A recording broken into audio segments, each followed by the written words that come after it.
نحمده ونستعينه ونستغفره ونؤمن به ونتوكل عليه ونعوذ بالله من شرور أنفسنا ومن سيئات أعمالنا من يهده الله فلا مضل له ومن يضلله فلا هادي له ونشهد أن لا إله إلا الله وحده لا شريك له ونشهد أن سيدنا ونبينا ومولانا محمدا عبده ورسوله صلى الله عليه وعلى بيته وسلم فقد قال الله تبارك وتعالى في القرآن المجيد والفرقان الحميد بسم الله الرحمن الرحيم قد جاءكم من الله نور وكتاب مبين وأيضا في موضع آخر بسم الله الرحمن الرحيم لقد من الله على المؤمنين إذ بعث فيهم رسولا وقال الله عز وجل في موضع آخر بسم الله الرحمن الرحيم وإذا قال الله ميثاق النبيين لما آتيتكم من كتاب وحكمة ثم جاءكم رسول مصدق لما معكم إلى آخر الآيات صدق الله العلي العظيم وصدق رسوله النبي الأمين المكين الكريم ونحن على ذلك لمن الشاهدين والشاكرين والحمد لله رب العالمين ورحمة الله وبركاته وعليكم السلام ورحمة الله وبركاته आज अल्हम्दुलिल्लाह पवित्र रबीउल अव्वल शरीफ ईद मिलादुन नबी उपलक्षे আমরা সকলে যে এখানে সমবেত হওয়ার সৌভাগ্য লাভ করেছি তার জন্য আল্লাহ রাব্বুল আলামিনের দরবারে লক্ষ কোটি সিজদায় পবিত্র স্মরণ করত চূড়ান্ত আদাব সালাম ইসমনা সুজুদে তাকিয়া জ্ঞাপন করে আমি আপনাদের সম্মুখে কিছুক্ষণের জন্য হাজির হওয়ার সৌভাগ্য লাভ করেছি। তো আসুন আমরা সকলে মিলে সেই বারগায়ে বিকাশপানা বারগায়ে রাসূল বিশ্ব নবী বিশ্ব রাসূল আলা মুহাম্মাদিন সাল্লাল্লাহু আলা মুহাম্মদ হরদম জোবান সে গলো পাক নামে মুহাম্মদ হরদম জোবান সে গলো শাফিয়ানা মুহাম্মদ। আলহামদুলিল্লাহ সুবহান আলহামদুলিল্লাহ। আজ আমরা এমন এক বিষয়ে আলোচনার জন্য এই বর্ধমানের এক প্রত্যন্ত গ্রাম আলমপুরে হাজির হয়েছি যে এটি বর্তমান জামানায় মানুষ এক বিতর্কমূলক মসলার সম্মুখীন দাঁড় করিয়ে দিয়েছে। আমরা দয়ানবী বিশ্বনবী সরকার দু জাহান সাল্লাল্লাহু আলাইহি ওয়া সাল্লাম পাককে মানি, সকলে মানি, কিন্তু ঈদে মিলাদুন নবী যে আমরা পালন করব এটা একচেটিয়া সকলে মানি না। একচেটিয়া সকলে মানি না। নবীকে মানি, কিন্তু নবীর জন্মদিনকে যে পালন করব, নবীর জন্মদিনকে যে আমরা মানাবো, খুশি উদযাপন করব, এইটা তখন আমাদের বহু প্রশ্নের সম্মুখীন হতে হয়। এ কেন করব? সাহাবারা করেনি, অন্যান্যরা কেউ করেনি, আমরা কেন করব?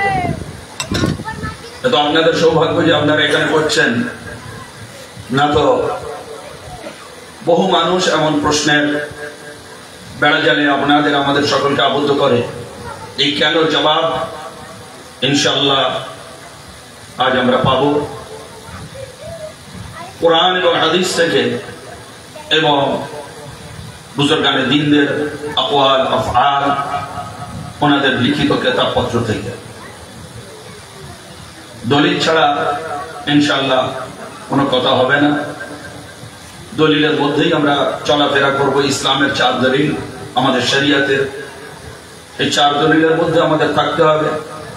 সেই চার দলিল হচ্ছে কোরআন, হাদিস, ইজমা, কিয়াস।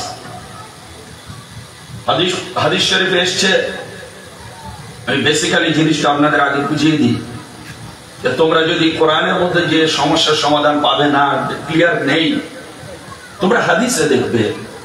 যদি হাদিসে না পাও, তখন তোমরা ইজমায়ে উম্মাত, উলামায়ে কেরাম, প্রতিষ্ঠিত যারা মুক্তাদা, তাদের কওলকে দেখবে, তারা কি বলে গিয়েছেন ইজমায়ে উম্মাত। আর তারপরেও যদি সেটা সমস্যার সমাধান না হয়, তোমরা কিয়াসের মাধ্যমে সেটা সমাধান করবে। এটা হচ্ছে চারটে মেন বেসিক্যালি দলিল আমাদের ইসলামের। তো আজ আমরা দেখবো ইনশাআল্লাহ এই ঈদ মিলাদুন নবী, অর্থাৎ নবী পাকের জন্মদিন উপলক্ষে খুশি। সেই খুশি উদযাপন করা কতটা শরীয়ত সম্মত, কতটা আমাদের ইসলাম সম্মত, কোরআন হাদিস সম্মত, ইনশাআল্লাহ সেই বিষয়ে আমরা আলোচনা করব এবং আমাদের হৃদয়কে শীতল করে এখান থেকে আমরা সকলে বাড়ি ফিরে যাব। আমার তৌফিক ইল্লা বিল্লাহ। দেখুন, কোরআন এমন এক কিতাব, যে কিতাবে আল্লাহ রাব্বুল আলামিন এর কিয়ামত অবধি যা কিছু সংঘটিত হবে সব কিছু বর্ণনা করে দিয়েছেন। কিন্তু সবকিছু বোঝার ক্ষমতা সকলকে আল্লাহ সে আকল, সে জ্ঞান, সে আকলে সালিম দান করেন। সুতরাং আমরা সেই সূক্ষ্ম দিকে না গিয়ে আমরা দয়ার নবী হুজুরে পাক সাল্লাল্লাহু তাআলা আলাইহি ওয়াসাল্লাম পাক সম্বন্ধে, ওনার জন্ম বৃত্তান্ত সম্বন্ধে, ওনার আগমন সম্বন্ধে, ওনার নূর সম্বন্ধে, ওনার পৃথিবীর বুকে তাশরিফ আনা সম্বন্ধে কি কি বর্ণনা আছে, ইনশাআল্লাহ সেইগুলোই আমরা তুলে ধরলে আমাদের এখানে আসা এবং আমাদের যে উদ্দেশ্য সেটা পূর্ণ হবে। আমরা তার অনুসারী, আমরা তার ছোট ভাই, নাউজুবিল্লাহ। ইত্যাদি বহু সমস্যার সমাধান আমাদের প্রত্যেক সমস্যার সম্মুখীন আমাদের হতে হয়। তো আমি শুনে খুশি যে এখানে আমাদের আমার আকা মাওলার দরবার 4 নম্বর কাদরিয়া তরিকার সাথে সাথে যে অধিকাংশ আমাদের চিশতিয়া ধারা, নবী, রাসূল, আহলে বাইত, আউলিয়া কেরামের মতের উপরে একই জায়গায় এনারা স্থায়ী। এনাদের মধ্যে সে বিরোধ নেই। নবী পাক সাল্লাল্লাহু তাআলা আলাইহি ওয়াসাল্লাম পাকের সম্মান যেমন আমাদের কাদরিয়া তরিকার সিলসিলা আমরা করি চূড়ান্ত ভাবে, আহলে বাইত পাকের যে সম্মান, ওলিয়া ওলিয়া বুজুর্গানে দ্বীনের যে সম্মান আমরা যে চূড়ান্ত ভাবে করি কাদরিয়া সিলসিলা তরিকাভুক্ত হয়ে, রাহমাতুল্লাহ আলাইহি উক্তিত পৃথিবী বিখ্যাত উক্তি শাহনশাহে কারবালা হযরত ইমাম হোসেন পাক আলাইহিস সালাতু ওয়াত তাসলিম পাককে নিয়ে জগৎ বিখ্যাত উক্তি। শাহ হোসেন, বাদশাহ হোসেন শুনেছেন না আপনারা? যারা চিশতিয়া ঘরানা, এখানে চিশতিয়া কত ভাই হয়েছে কিনা হাত তোলেন তো, একটু হাত তুলবেন তাহলে আমার সুবিধা হবে।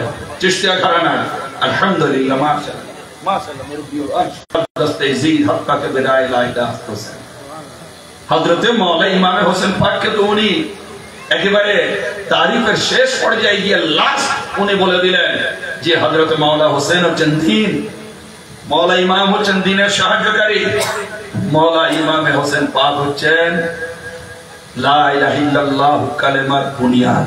সুবহানাল্লাহ, পেশাব পেশাব। তাহলে আপনি চিন্তা করুন, এ আমাদের পুরোপুরি পীরানে তরিকার ওলি আউলিয়া কামিলিন সিলসিলা একই। সুতরাং আজ সেই কাদরিয়া সিলসিলা হুজুরে গাউসে পাক জামান এসে আমাদের উপস্থিত হতে হবে। তো এই কাদরিয়া সিলসিলা আমরা যেমন দ্বীন ইসলামের আলোচনা করার সাথে সাথে আমরা রাসূল পাক সাল্লাল্লাহু আলাইহি ওয়াসাল্লামের ঈদ মিলাদুন নবী উদযাপন করি, তেমন চিশতিয়া ঘরানার এনারাও প্রচন্ড হারে মিলাদুন নবী উদযাপন করেন। এবং কারে করেন না আমি সেটা পরে গিয়ে আলোচনা করব। সেই দিন থেকে নিয়ে 40 বছর অবধি দ্বীন, ইসলাম, কলমা, কিতাব কি কিছুই প্রচার করলেন না। এই কাটাকাটি খুনোখুনি লেগে থাকতো, উনি আস্তে আস্তে সেইগুলোকে ওনার আখলাক দ্বারা, বিহেভিয়ার দ্বারা, ওনার আদর্শ দ্বারা আস্তে আস্তে নিজেকে প্রতিষ্ঠা করছেন সকলেকে একই প্ল্যাটফর্মে। মানুষ যে তোমরা, সে মানুষের পরিচয় পরিচিত করাচ্ছেন যে তোমরা কেন মারপিট, কট্টর কাফের আবু জাহেল, আবু লাহাব, আবু সুফিয়ান এরা কি করলো? হুজুরকে নিজেদের জবানে as-sadiq al-amin বলে উপাধি দিয়েছিল। সেই যুগে বিরলতম উপাধি এটা। পৃথিবীর বুকে এই উপাধি দ্বিতীয় আর কায়ের কেউ পায়নি আমার নবী পাক ছাড়া। as-sadiq মানে সত্যবাদী। আমার হুজুরের কাছে গচ্ছিত রাখতো, যেমন ব্যাংকের লকারে রাখা হয়, রেখে সুরক্ষিত একদম নিশ্চিন্ত। হুজুর যখনই ফের চাইতে আসতো সেইভাবে তার বাক্স প্যান্ট রাখতো, তাকে সেইভাবে ফেরত দিত। এই দেখে বারবার বারবার দেখে তার মুক্ত হয়ে বলেছিল, আপনি আর কেউ নাই মুহাম্মদ, আপনি as-sadiq al-amin। আপনার মুখ থেকে একটা বিন্দু পরিমাণ মিথ্যা কথা জীবনে আমরা শুনিনি। আমরা আপনার আরো পাশে একই মহল্লার মানুষ। প্রথম বাণী ইকরা বিসমি রাব্বিকাল্লাযী খালাক। হে হাবিব, হে মাহবুব, হে দয়ার নবী, আপনি আপনার মহাপ্রভু রব্বুল আলামিনের নামে পাঠ করুন। এই শুরু হলো, এই শুরু হলো। আল্লাহর ওহী নাযিল হলো, আল্লাহর নবীর নবুয়তের জিন্দেগির এইটার প্রচার হবে। সেই পিরিয়ডটা কত? 40 বছর থেকে নিয়ে মদিনার জিন্দেগির শেষ 63 বছর জিন্দেগানি। এই জায়গাটায় আসুন, এই জায়গায় সারা রহস্য ঘিরে আছে। মাত্র এই অল্প সময় কি আমার হুজুরের জীবন? এই অল্প সময় কি আমার হুজুরের জিন্দেগানি? হ্যাঁ, কোরআন কি বলছে? আমরা যেমন দুনিয়ার বুকে আসি, আমার নবী পাকের আরো কিছু পরিচয় আছে, আরো কিছু ওনার বয়সের সীমাহীন কথা আছে, কোরআনেই আছে, হাদিসে আছে। আলহামদুলিল্লাহ। তাহলে আসুন, আমাদের মাত্র 63 বছরের জিন্দেগানি। আর খুবই আমার সুবিধা হয়েছে, কোরআন এখানে কিতাব নেই, কিন্তু আপনাদের ইমাম সাহেব, হাফেজ সাহেব উনি হাজির আছেন। এই প্রত্যেকটি আয়াত আমি ওনাকে দিয়ে অ্যাডমিট করাবো। তাহলে আপনাদের আরো নিকট হতে একটি নূর আর একটি কিতাব এসছে। এটা হচ্ছে কাদ জাআকুম মিনাল্লাহি নূর। এই আয়াতের তরজমা কি না? তা কোরআনে যখন আমরা না বুঝতে পারি, কোরআনের ভাবধারা বুঝতে গেলে আমাদের তাফসীরের দিকে যেতে হবে। তাফসীর জালালাইন, তাফসীর কুরতুবী, তাফসীর মাদারি, তাফসীর দুররে মানসুর, তাফসীর রাজি থেকে নিয়ে তাফসীর ইবনে কাসীর, পৃথিবী বিখ্যাত আমাদের আহলে সুন্নাত ওয়াল জামাতের সমস্ত তাফসীরের কিতাব দেখে নেন, যেগুলো এক একটা তাফসীরের দাম 10,000, 20,000, 15, 10 খণ্ড, 20 খণ্ড, 5 খণ্ড, 6 খণ্ড তাফসীর। 30 পারা কোরআনের এত তাফসীর হয়েছে, সমস্ত বুজুর্গানে দিয়ে লিখছে। সেখানে লেখা কি আছে? নূর মানে কি আর কিতাব মানে কি? হ্যাঁ, আজ অনেকে বলে নবী নূর নয়, নবী আমাদের মতো মানুষ। চলুন, কোরআনের তাফসীরে সর্বপ্রথম কি আছে? আমরা কোন মোল্লার কথা বিশ্বাস করব না, আমরা আল্লাহর কথা বিশ্বাস করব। আল্লাহ কি বলছেন? কাদ জাআকুম মিনাল্লাহি নূর। আজ নূর মানে দয়ার নবী হুজুর পাক সাল্লাল্লাহু আলাইহি ওয়াসাল্লাম। তাহলে কোরআন কি বলছে? তোমাদের কাছে আল্লাহর তরফ হতে একটি নূর এসেছে, আর একটি কিতাব এসেছে। কিতাব কোরআন এসেছে লোহে মাহফুজ থেকে, আল্লাহর কাছ থেকে আমরা জানি। কিন্তু আমরা এটা বিশ্বাস করি না যে মুহাম্মদুর রাসূলুল্লাহ আল্লাহর কাছ হতে এসেছেন। এটা সব মৌলবীরা মাওলানারা বিশ্বাস করে না, আর এরা ঈমান চুরি করছে উম্মতে। মুফাসসিরুল ইসলাম আহলে সুন্নাত ওয়াল জামাতের মধ্যে হানাফি, শাফিঈ, এই সমস্ত উলামায়ে কেরাম আজ থেকে 800, 900, 500, 700, 400 বছরের এক একটা তাফসীরের বয়স, তখন কোন মৌলবী পানি গরম হয়নি। সেই সমস্ত কিতাবে লেখা যে আমার রাসূল নূর, আমার রাসূল উনি দুনিয়ার বুকে পাঠাচ্ছেন। কেন? মানুষকে তো হেদায়েত করতে হবে। হ্যাঁ, যদি এখানে কোনো বাঘ চলে আসে, মানুষ চলে যাবে, ছুট মেরে পালাবে, ওর কাছ থেকে হেদায়েত নেবে না, সিংহ এলে ভয় থেকে পালাবে, কোন অন্য মানুষ, তবেই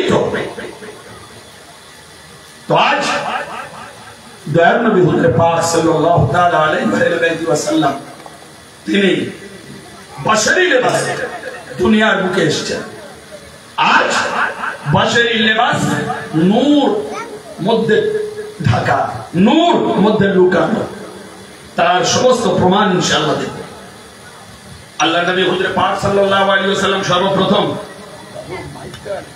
ক্লিয়ার হচ্ছে না সাউন্ড বাবু, বহু জায়গায় আমরা তো চর্চা করি, জানি, আমাদের আইডিয়া আছে, বড্ড মোটা আসছে, আওয়াজটা মোটা আসছে, ক্লিয়ার একদম কাঁসার মতো করো, একটু ক্লিয়ার, কাঁসার মতো।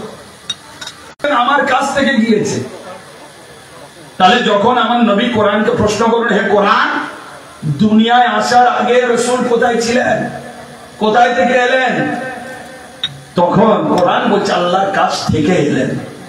তাহলে এর মানে আল্লাহর কাছে ছিলেন তবে তো এলেন। কেন? কোথাও আসার আগে তাকে থাকতে হবে। সে যদি প্রেজেন্ট না থাকে তাহলে সে আসার ব্যবস্থা করা হয়েছে। আপনারা মাগরিবের পর থেকে এসেছেন, নিশ্চয়ই মাগরিবের পর থেকে আপনারা দুনিয়ায় আসেননি, দুনিয়ায় এসেছেন অনেক আগে, জলসা এসেছেন মাগরিবের পরে, তার মানে মাগরিবের আগে আপনারা কোথাও ছিলেন, কোথাও ছিলেন। যদি জিজ্ঞাসা করা যায় সকাল থেকে এই মাগরিব অবধি কোথায় ছিলেন, কেউ বলবেন হাটে, বাজারে, দোকানে, স্কুলে, অফিসে, আদালতে, কোর্টে, কাচারিতে, খেতে, খামারে, জায়গায় ছিলেন কিনা। এইবারে সব কাজ করে জলসার সময় হয়েছে, আমরা চলে এসেছি। তাহলে বোঝা যাচ্ছে আসার জন্য প্রথমে থাকতে হয়েছে কোথাও, সময় হয়েছে, চলে এসছেন। তো সেম আমার দয়ার নবী 570 খ্রিস্টাব্দে এই তোমাদের কাছে নূর এসছে, তার মানে আমার রাসূল এসছে কোথায় থেকে, আমার কাছ থেকে, আমি আল্লাহ আমার কাছ থেকে এসছে। তাহলে বোঝা যাচ্ছে দুনিয়া আসার আগে আমাদের দয়ার নবী আল্লাহর কাছে ছিলেন, আমার কাছে ছিলেন। আরেকটি আয়াত সদর পারা, তার মানে পাঠানোর আগেই কিতাবটা আমার কাছে, জোরে বলুন, ছিল, আমার কাছে ছিল, তবে তো আমি কিতাবটা পাঠালাম। এনার মাধ্যমে যে আপনি কিতাবটা ওনাকে দিয়ে কাজ কাম সেরে এবারে জলসা শুনতে এলাম, ঠিক তেমন আল্লাহর নবীর দ্বীন প্রচার করার জন্য সময় হয়েছে। আল্লাহ রাব্বুল আলামিন এবারে পাঠিয়ে দিলেন, হে আমার হাবিব, আপনি দুনিয়ায় চলে যান। হ্যাঁ, নূর হিসেবে এসেছেন, রহমত হিসেবে এসেছেন। হ্যাঁ, আমার নবী খালি মানব রূপী নন, উনি জীবন্ত রহমত, কমপ্লিট রহমত, উনি কমপ্লিট নূর। আর যদি মানব রূপী দেখি পৃথিবীর বুকে সর্বশ্রেষ্ঠ, এই মানব কুলের সর্বশ্রেষ্ঠ মহামানব হচ্ছেন আমাদের দয়াল নবী। এইবারে আমার দয়াল নবী হুজুর পাক সাল্লাল্লাহু আলাইহি ওয়াসাল্লাম যখন আল্লাহর কাছে ছিলেন, এটা অ্যাডমিট হলো, তাহলে কতদিন ছিলেন, কি করছিলেন? কিছু তো করছিলেন। আপনাদের যদি জিজ্ঞাসা করে এখানে আসার পূর্বে কি করছিলেন, আমি বললাম, কেউ বলবেন আমরা মাঠে ছিলাম, কাজ করছিলাম, দোকানে ছিলাম, পড়াচ্ছিলাম, স্কুলে ছিলাম, বিভিন্ন কাজ কাম লিপ্ত ছিলাম। তা আমার দয়ার নবী পাককে আল্লাহ কতদিন আগে তৈরি করলেন, আর করে রেখে আমার আল্লাহ পাকের কাছে হাবিব পাক কি করছিলেন শুনুন তো দেখি। আমার দয়ার নবী পাকের একটা বয়সের একটা ছোট্ট অনুসরণ আপনাদের সামনে দিয়ে, আমার বয়সের একটা প্রমাণ দয়ার নবী পাকের, যে সে বয়স কারো মানে চিন্তায় আসবে না, সে সীমাহীন বয়স। একদিন হযরতে রাসূল পাক সাল্লাল্লাহু আলাইহি ওয়াসাল্লাম পাক তিনি বসে আছেন, হযরতে জিবরিল আমিন উনি এলেন।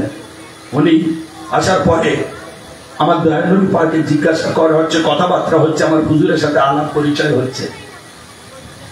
এমন সময় দয়ার নবী পাক সাল্লাল্লাহু তাআলা আলাইহি ওয়াসাল্লাম পাক তিনি কথা বলতে বলতে হযরতে জিবরিলকে জিজ্ঞাসা করলেন, জিবরিল তোমার বয়স কত, তোমার বয়স কত? এই প্রশ্নটা 1,23,999 জন নবী এসেছেন পৃথিবীর বুকে, অনেকের কাছে হযরতে জিবরিল এসেছেন, কিন্তু কেউ করেননি। হযরতে জিবরিলকে প্রশ্ন কেউ করেননি, জিবরিল বয়স কত তোমার? আরো হযরতে জিবরিল আমিন আলাইহিস সালাতু ওয়াত তাসলিম পাকের আগমন পৃথিবীর বুকে কোন নবীর কাছে একবার, 5 বার, 2 বার, 4 বার, 15 বার, 20 বার ইত্যাদি ইত্যাদি। এর বেশি নয়। কিন্তু আমার দয়ার নবী সাল্লাল্লাহু তাআলা আলাইহি ওয়াসাল্লাম পাকের কাছে কতবার এসেছেন জানেন? 24,000 বার এসেছেন। 23 বছরে 24,000 বার এসেছেন। তো এইবারে আমার নবী পাক সাল্লাল্লাহু তাআলা আলাইহি ওয়াসাল্লাম পাক জিবরাইলকে জিজ্ঞাসা করেন, জিবরাইল বয়স কত? হযরত জিবরিল বললেন, হুজুর আমার বয়স আমি বলতে পারবো না। কেন? আমাদের যদি কেউ জিজ্ঞাসা করে, আমরা আমাদের admit card, voter card, I card যা কিছু হয়েছে সব কার্ড আমরা দেখি। আপনি আলোচনা করে নেন, আপনি দেখে নেন, বুঝে নেন এত বয়স। কিন্তু হযরত জিবরাইলের কোথায় সেসব তো কিছু নেই, সেসব তো কিছু নেই। আল্লাহ রাব্বুল আলামিন ওনাকে তৈরি করেছেন। আল্লাহ রাব্বুল আলামিন ওনাকে যখন থেকে তৈরি করেছেন সে সময় ওনার কাছে কোনো প্রমাণপত্র নেই। তো উনি কি করে বলবেন? এমন সময় হযরতে জিবরিল একটু খামোশ। জিবরিল খামোশ। বলে, জিবরিল খামোশ কেন? হুজুর আমি পুরোপুরি আমার বয়স কত বলতে পারবো না। বলে, তাহলে তুমি একটু ধারণা করে বলো বয়স কত, একটু অনুমান করে বলো জিবরাইল তোমার বয়স কত। বলে, হুজুর তাহলে ঠিক আছে। তখন হুজুর পাকের এই কথা শুনে হযরত জিবরিল আমিন বলছেন যে, হুজুর আমি যেখান থেকে আল্লাহ রাব্বুল আলামিন আমার জান দিয়েছেন, আমার মধ্যে রূহ দান করেছেন, সেখান থেকে আমি সেই পশ্চিম গগনের দিকে তাকিয়ে দেখি একটা নক্ষত্র উদয় হয়। যেদিন থেকে আমি জন্মেছি আল্লাহ তৈরি করেছেন, পশ্চিম গগনে একটা নক্ষত্র উদয় হয়।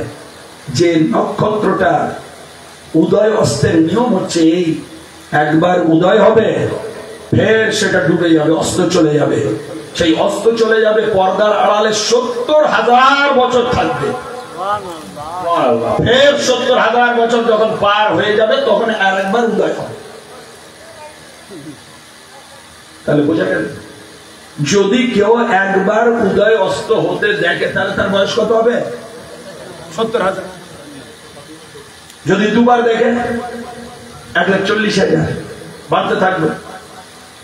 তো হুজুর আমি সেই নক্ষত্র যেটা 70,000 বছর পর পর একবার উদয় অস্ত হয়, আমি জিবরাইল 72,000 বার দেখেছি। 72,000 বার। হযরত জিবরাইল আমিন ভাবলেন, যাক হিসাবটা খুব বড়, 70,000 এর গুণ দিয়ে 72,000 সমান সমান অনেক বড় হিসাব। আমি একটু রেস্ট নিয়ে হুজুর হিসাব করুক। কিন্তু হুজুর আল্লাহ রাব্বুল আলামিন ইলমে আউয়ালিন ওয়া আখিরিন, প্রথম ও শেষ সব ইলম আল্লাহ ওনাকে দান করেছেন, হিসাব করতে লাগে না।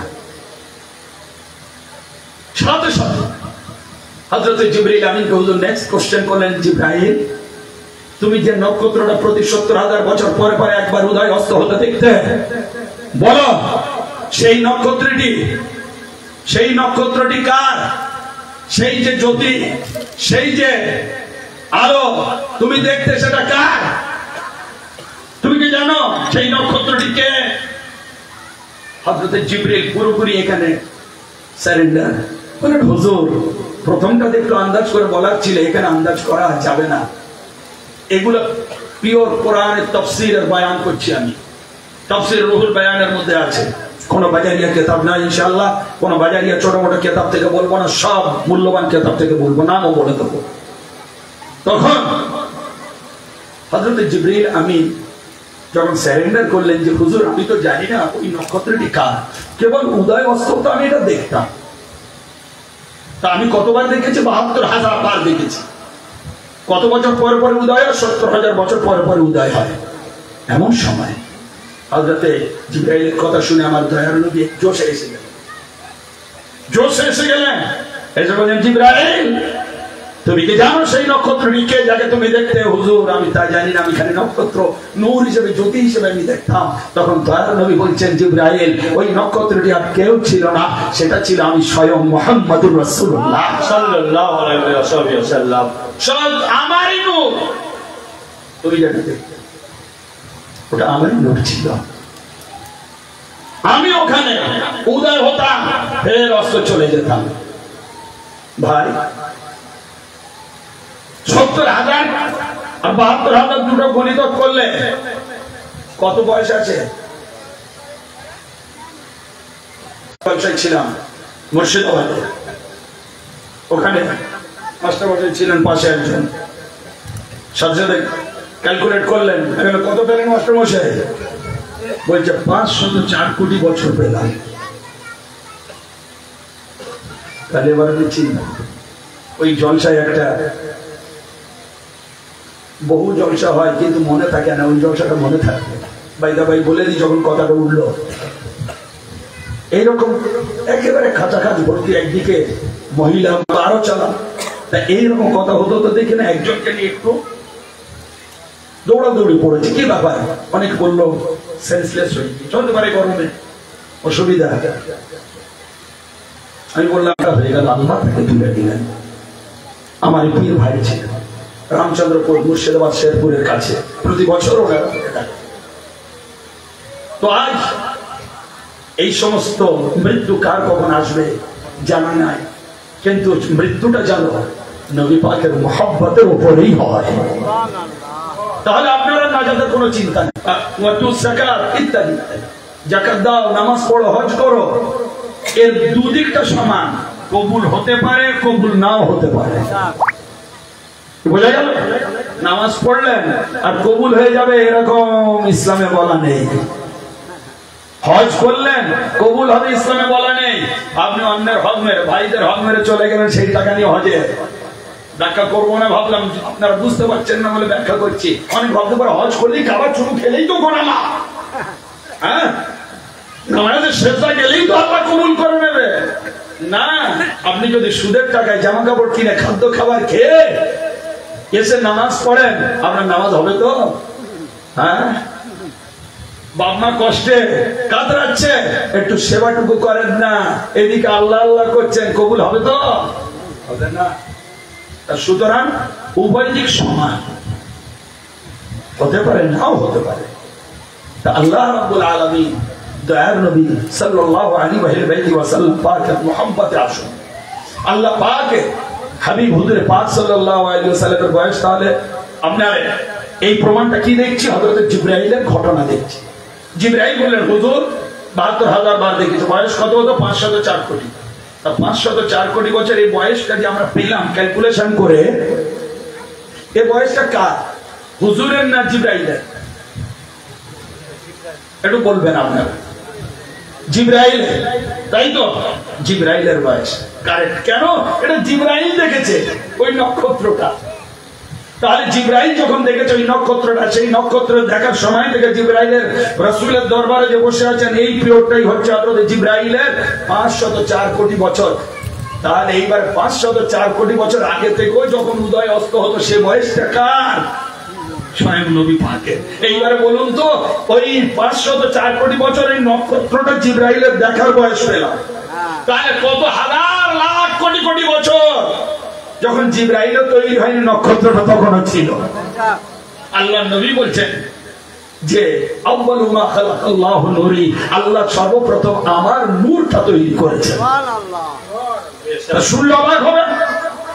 আসুন দেখি, এই যে নূর তৈরি হয়েছে, সর্বপ্রথম আমি কেতাবের হাওয়ালায়, এবারে আসুন হাদিসের হাওয়ালায়। বহু কষ্ট করে বহু দূর থেকে কেতাবগুলো বই আনতে হয়। এই কেতাবগুলো মূল্যবান কেতাব, আর এমন কেতাবের হাওলা দেবো যারা নূর মানে না, দেওবন্দি যারা ফলো করে, যারা তাবলীগী জামাত ফলো করে, আমি তাদেরকে হাত জোড় করে বলবো কোনো বিরতি নেই। আপনারা আপনাদের মতে থাকেন, আমরা আমাদের মতে, কিন্তু কেতাবটা আপনাদের। কেতাবটা আপনাদের। লেখক কে? আশরাফ আলী থানভী সাহেব। নাম শুনেছেন তো? মাওলানা আশরাফ আলী থানভী। কিতাবটির নাম হচ্ছে নাশরুত-তি ফি যিকরিন নবিয়্যিল হাবিব। এই কিতাবটি মাওলানা আশরাফ আলী থানভী আজ থেকে 150 বছর পূর্বে লিখেছেন। ঠিক আছে, এই কিতাবটা কমপ্লিট হুজুরে পাক সাল্লাল্লাহু আলাইহি ওয়াসাল্লামের জীবনী, মিলাদ থেকে শুরু করে, নূর থেকে শুরু করে ওনার ওয়াফাত পর্যন্ত। তাহলে এর থেকে আমি যদি হাওয়ালা দিই, তাহলে আপনাদের কি আর মানতে অসুবিধা হবে যে আমরা নূর আর অস্বীকার করব না, আমরা হুজুরকে নিজেদের মতো মানুষ বলে মনে করব? এর প্রমাণ কি বলে সেইটা আপনারা দেখুন। দেখুন দয়ার নবী সাল্লাল্লাহু তাআলা আলাইহি ওয়াসাল্লাম যে নূর, সেই নূরের সিলসিলায় আসুন। এই কিতাবের 6 পৃষ্ঠায়, এখনো জেরক্স প্রিন্ট নয়, অরিজিনাল কিতাব, 6 পৃষ্ঠা, প্রথম ফসল, প্রথম অধ্যায় কি? নূরে মুহাম্মাদি কে বয়ান মে। কেন আমি যদি কথায় সব বলে যাই আপনারা বলবেন খালি কিতাব সামনে রাখা আছে, খালি কোন মুখ দিয়ে বলে যাচ্ছে, একটা তো কিতাব দেখাবো না। তাই এমন কিতাব দেখাবো অনেকে যারা নবীকে নূর বলে মানে না। আমরা তো কথায় মেনে নেবো নূর। আপনারা হাত তোলেন তো, নূর বলে নবীকে কারা কারা মানেন? আলহামদুলিল্লাহ, সুবহানাল্লাহ। তাহলে আপনাদের আমাদের জন্য দলিল দরকার নেই, কিন্তু আপনার দলিল দরকার নেই। দলিল দরকার কাদের জন্য? যারা নূর বলে মানে না। আর যারা নূর বলে মানে না তাদের কথা, তাদের কিতাব থেকে দলিল দেওয়াটাই মেন। আমাদের বই থেকে যদি বলবো ওটা ওদের বই, ওটা কাদরিয়ার বই, ওটা চিশতিয়ার বই, ওদের পীর সাহেবের লেখা বই। আমাদের বই থেকে দাও, হাদিস থেকে দাও। কি ভাই তার শোনা কি বলছে মাওলানা আশরাফ আলী থানভী সাহেব? দেখুন, পহেলি রওয়ায়াত মানে প্রথম বর্ণনা, প্রথম ঘটনা, প্রথম হাদিস। এই প্রথম হাদিস কি? हजरत अब्दुल रज़्ज़ाक़ ने अपनी सनद के साथ हजरत जाबिर इब्न अब्दुल्लाह अंसारी से रवायत किया कि मैंने अर्ज किया कि मेरे माँ बाप आप पर फिदा हो, मुझे खबर दीजिए कि सब अशिया से पहले अल्लाह ताला ने कौन सी चीज पैदा की। আমি যদি সব লাইন পড়ি আর ফের বাংলা করি সময় যাবে। আমি অল্প ধরিয়ে দিয়ে পুরো হাদিসটা বাংলায় বলছি সব। আর যদি অসুবিধা হয় আমি এটাকে দেখিয়ে দেবো, বুঝে নেবেন। এইবারে কি হলো, একদিন হযরত জাবির বিন আব্দুল্লাহ আল্লাহর নবী পাকের এক বড় সাহাবী রাসূল, তিনি এসে বললেন, ইয়া রাসূলুল্লাহ, আমার একটু জানতে ইচ্ছা করছে। আমরাও যেমন আমাদের পীর মুর্শিদের দরবারে যাই, বিভিন্ন প্রশ্ন আমাদের দিলে যাকে, হুজুর এটা বুঝতে পারছি না, যদি বলে দেন, হুজুর দয়া করে বলে দেন, আমরা বুঝে যাই। এখানে তেমন সব থেকে বড় মুর্শিদ রাসূল পারে না, তার সামনে সাহাবা, হযরতে সাহাবায়ে রাসূল, তিনি বলেন, হুজুর একটা জিনিস জানতে ইচ্ছা করছে। বলে কি? বলে এটা জানতে ইচ্ছা করছে যে এই যে আল্লাহ রাব্বুল আলামিন সব জিনিস তো তৈরি করেছেন, আসমান, জমিন, আরশ, কুরসি, লৌহ কলম, লৌহ, হুজুর এইটা আবার জানতে ইচ্ছা করে। এইটা বলে দেন যে সর্বপ্রথম কোন জিনিসটা আল্লাহ রাব্বুল আলামিন তৈরি করেছেন। প্রশ্ন হচ্ছে এইটা, সর্বপ্রথম সৃষ্টিটা কি? স্রষ্টা কোন জিনিসটা সৃষ্টি করেছেন শুনুন।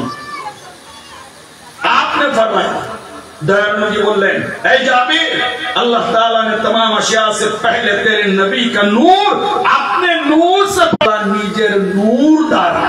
सुभान अल्लाह। এরপরেও যদি কোন দেওবন্দি তবলিগী এরা যদি বলে না নবীকে নূর মানি না, তাহলে আমাদের ইনকার করতে হবে না। তোমরা তোমাদের মাওলানাকে ইনকার করছো, তোমরা তোমাদের মাওলানাকে ভুল বলছো। ভাই আছে কি না কিতাবে?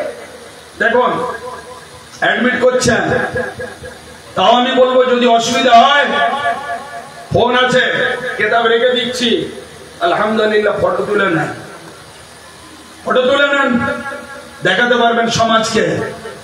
যদি আমরা কাদিরি, আমরা চিশতিয়া, আমরা চার তরিকার মাননেওয়ালা সুন্নাতুল জামাত, আমাদের কারোর মধ্যে নূর নিয়ে বিরোধ নেই। বিরোধ হচ্ছে দেওবন্দীদের মধ্যে আর সুন্নিদের মধ্যে, তবলিগী জামাতের মধ্যে আর পীরপন্থীদের মধ্যে। তা এইবারে যখন ভাই তোমাদের কিতাব থেকে তোমাদের মাওলানার লেখা দলিল প্রমাণ দিয়ে দিলাম যে নবীকে আল্লাহ নূর দ্বারা সবার আগে তৈরি করেছেন, তা ভাই এসে মেনে নাও না ভাই। কি আর মানতে কোনো দ্বিধা আছে? আমাদের কিতাব মানতে হবে না, তোমাদের কিতাবটা তো মানো। আর তোমাদের সব থেকে বড় গুরুদেব লিখেছেন মৌলানা, তিনি লিখেছেন।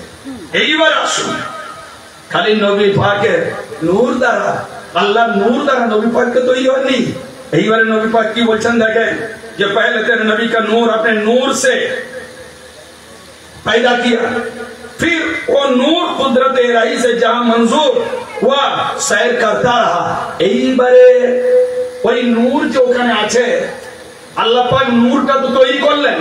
ও খেয়াল করুন ভাই, আল্লাহ নূরটা তৈরি করলেন, তৈরি করে নিজের কাছে রাখলেন। তখন কিছু ছিল না, নো স্পেস। আপনার পুরো স্পেস, সেখানে খালি জায়গা স্পেস, আর আপনার ওখানে লা মাকান, লা মাকান। এই লা মাকান আপনার কি হলো, আল্লাহ পাক লা মাকানে আছেন। আল্লাহ পাকের জন্য কোনো মাকান, কোনো জায়গা, কোনো কিছু স্থান কাল পাত্র থেকে আল্লাহ পাক পবিত্র। তো আল্লাহ পাক যেখানে স্থান কাল পাত্র থেকে পবিত্র, সেখানে আমার নবী পাক সাল্লাল্লাহু আলাইহি ওয়াসাল্লাম পাক কে নিজের নূর দ্বারা তৈরি করে সেই জায়গাটায় রাখলেন। এখানে জায়গা বলাও ভুল, কারণ জায়গা তখন তৈরি হয়, জায়গা তো নেই।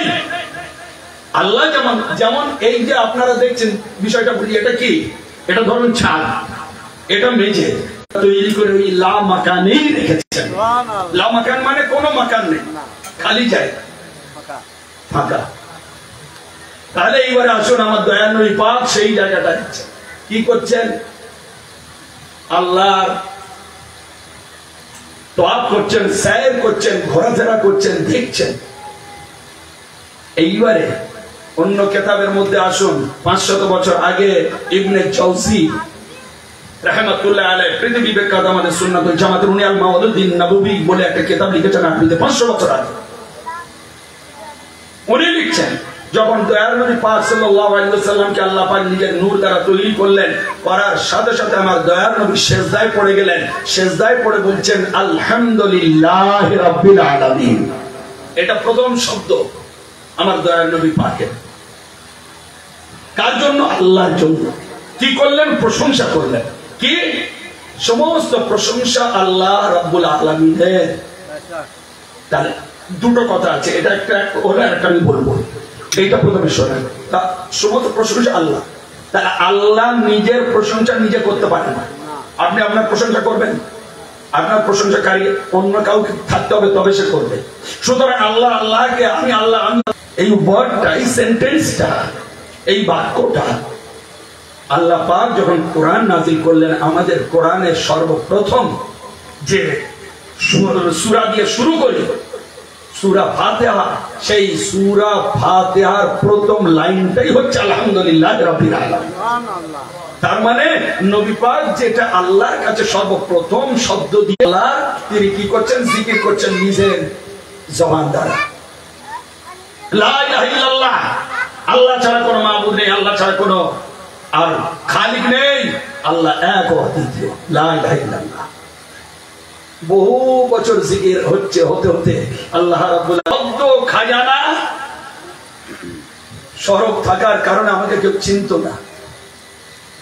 আমি কি করলাম?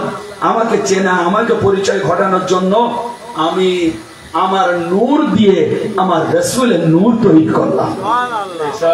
তোমার প্রশংসা করা অর্থাৎ তুমি আমাকে বলছো লা ইলাহা ইল্লাল্লাহ, আমি তোমাকে বলবো মুহাম্মাদুর রাসূলুল্লাহ সাল্লাল্লাহু আলাইহি ওয়াসাল্লাম। তুমি আমাকে লা ইলাহা ইল্লাল্লাহ বলে জিকির করো, আমি তোমাকে মুহাম্মাদুর রাসূলুল্লাহ বলে জিকির করব। সুবহানাল্লাহ। তুমি আমাকে মুসলমান হবেন না যতক্ষণ না আল্লাহ তার জবানে রাসূলের যে জিকির করেছেন মুহাম্মাদুর রাসূলুল্লাহটা নাম মেনে নেবেন। মুহাম্মাদুর রাসূলুল্লাহ যতক্ষণ না মানছেন, মন থেকে স্বীকৃতি দিচ্ছেন, ইমাম সাহেবের কাছে এসে বলছেন, হাবিজি আমাকে আপনি ইসলাম ধর্মে দীক্ষিত করে নেন, আমি মুসলমান হতে চাই। এইবারে মাওলানা সাহেব বলে দিলেন, ঠিক আছে তুমি ওযু করে এসো। ওযু করে এলো, আসার পরে বলছে বলো লা ইলাহা ইল্লাল্লাহ, আর কিছু না, লা ইলাহা ইল্লাল্লাহ রাসূলুল্লাহ বাদ লা ইলাহা ইল্লাল্লাহ। সে কি মুসলমান হবে? না, হবে না। কেন? এক আল্লাহকে তো মেনেছে, এক আল্লাহকে মানার সার্টিফিকেট হচ্ছে মুহাম্মাদুর রাসূলুল্লাহ। এই যদি একটাই হাদিস আরো বলি, এমনি তো বলে দিয়েছেন আমার কমিটি মৌলানা সাহেব, বর্ধমানের অবস্থা আপনি তো বহুবার এসছেন, আসা যাওয়া করছেন মহরম শরীফে এদিক ওদিক, এনার 8টায় শুরু 10টায় শেষ, তারপরে খাওয়া দাওয়া, তারপরে বিশেষ 10টা অবধি। একটা যদি হাদিস আমি ব্যাখ্যা করি, এইটা যদি পড়ি, আসবেন থানভী সাহেব যেটা লিখে গিয়েছেন, এটাই তো 1 ঘন্টা 1 ঘন্টা চলে যায়। তাহলে ওয়াজটা কখন হবে? বলতে হবে তো অনেক অনেক কিছু আছে। এইবারে আসুন কি বলছেন, যে সেই নূর দিয়ে আল্লাহ রাব্বুল আলামিন লৌহ কলম। এইবারে আসুন, আমার দয়ার নবীর ওসিলা ছাড়া, আমার দয়ার নবীর ওসিলা ছাড়া কিছু হবে না। আমার দয়ার নবী সাল্লাল্লাহু আলাইহি ওয়া সাল্লাম পাকের ওসিলা। আসুন এইবারে ওসিলাটা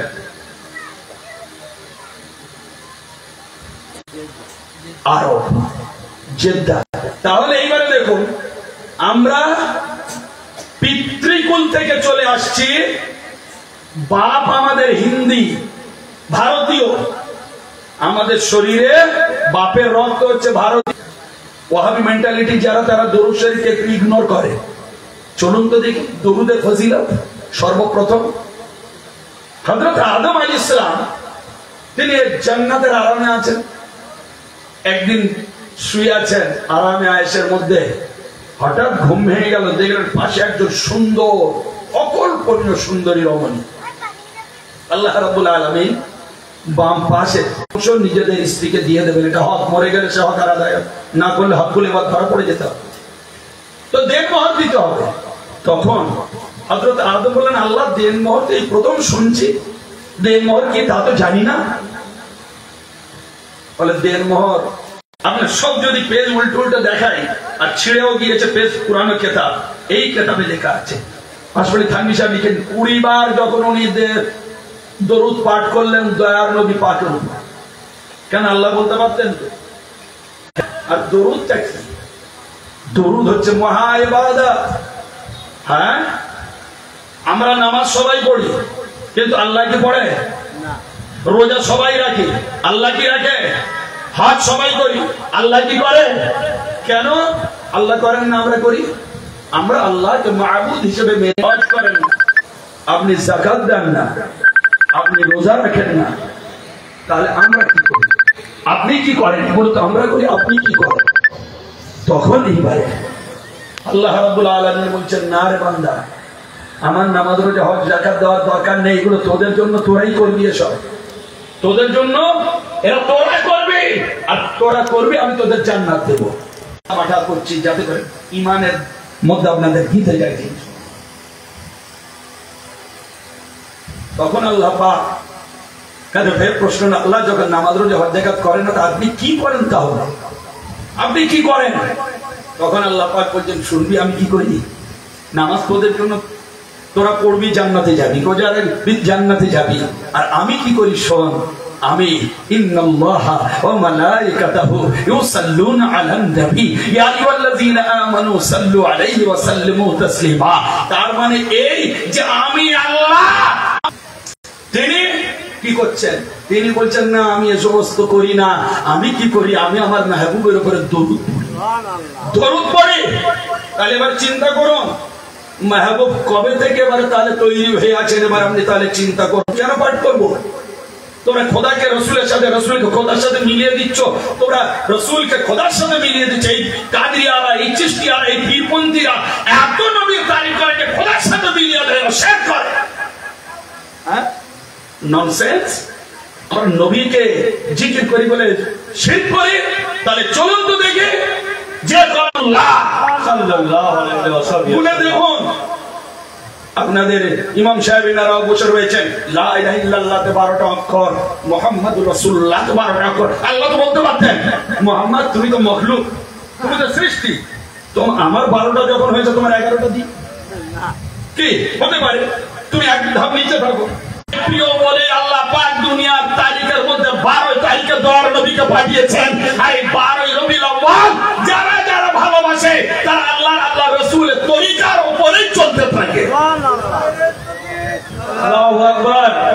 नाराए तकबीर, नाराए रिसालत, जश्न ईद मिलादुन नबी, जश्न ईद मिलादुन नबी, नाराए तकबीर। এরা বলে 12 কোথায়?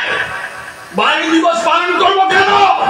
আরে 12ই তোর কলমা লা ইলাহা ইল্লাল্লাহ দেখে নাও 12, মুহাম্মদুর রাসূলুল্লাহ দেখে নাও 12। হ্যাঁ, তা আল্লাহ তো প্যারা নাম্বার 12, এটা ভালোবাসতে চায় না। যারা বেঈমান তারা এটাকে বেদাত হারাম নাজায়েজ বলে। नाराए तकबीर, नाराए रिसालत, नाराए रिसालत, जश्न ईद मिलादुन नबी, पाका पाका फूल फूल नबी मुहम्मद रसूल সাল্লাল্লাহু আলাইহি ওয়াসাল্লাম। এইবারে আপনারা দেখুন 12 সিমিলারিটি হলো। এইবারে আল্লাহ পাকের যে জিকিরটা আমার নবী পাক করেন লা ইলাহা ইল্লাল্লাহ, এতে একটাও নোক্তাওয়ালা অক্ষর নেই, একটাও নেই। লা ইলাহা ইল্লাল্লাহ লাম আলিফ হে এগুলো যা রয়েছে মজবুত সমস্ত অক্ষর দিয়ে, যেগুলো একটাও নোক্তা নেই, সব সবল স্ট্রং লেটার দিয়ে। আর আল্লাহ পাক সেম তাই করলেন। আমার মাহবুব, তুমি যেমন আমার বিনা নোক্তা দিয়ে জিকির করেছো, আমিও তোমার বিনা নোক্তা দিয়ে জিকির করব।